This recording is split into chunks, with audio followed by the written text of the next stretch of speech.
Does it go this far? All right. Well, instead of having a sermon by the minister, what we have is a community message. And we have 4 people who are going to give some advice to the wedding couple. And if any of the rest of you would like to give some advice to the wedding couple, then we're going to open up the microphone. Okay? But this is not the kind of message that you would say at the college party. All right? So the rule is it's advice to the wedding couple. Okay? And we have 4 speakers. We'll end with Chuck's brother Ron. And our first speaker, or first person giving advice, is Bonnie.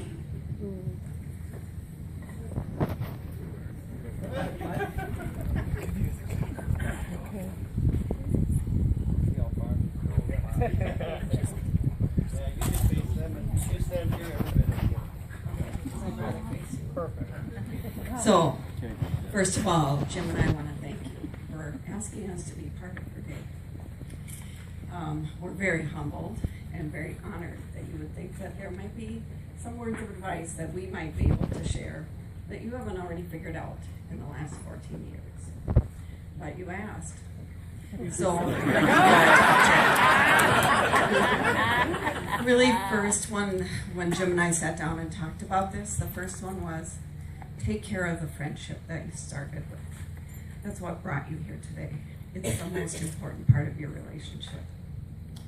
There are going to be many challenges and conflicts that can come up along the way. And it's just, we feel very important that you talk to each other first, rather than coworkers or others, because that's where resolution comes from, and where most likely things won't even get even more out of whack. I was in church a few weeks ago, and there was a question that was posed.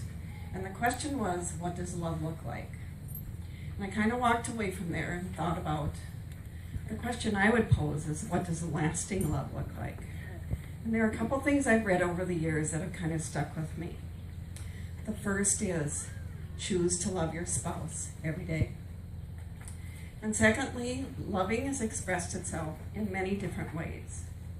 You need to learn to look for it and to listen for it. Jim reminds me of a favorite saying I have. I'll try and put it more eloquently, which is, you don't have to verbalize all of your thoughts.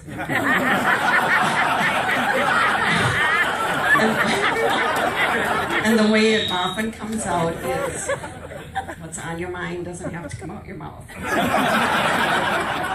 And that gets to about, you don't need to always express that corrective action plan that you think you'd like to put in place for yourself. We, as you know, think it's very important to take at least one opportunity a year to step away, take a weekend, a trip, just for the 2 of you. And kind of in that same vein, it's, your lives are going to there are going to be many obligations and commitments. You're very involved in this community. But sometimes you're going to have to say no to those to reserve time just for you. I encourage you not to argue over money, because there's probably not enough of it all the time anyway. A couple other thoughts I have are, say thank you often, even when you didn't think you should have to. And then, another thought I have is, marriage is hard work. And so sometimes you get kind of caught up on each other's shortcomings. And what I found is, I like to step back and see my spouse, the person that other people see, because sometimes they see gifts that I've kind of forgotten about. And you won't have any trouble with this one. Cook together and eat good food. Lastly, we want to wish you the best for a lifelong and committed relationship, because God's greatest gift is marriage.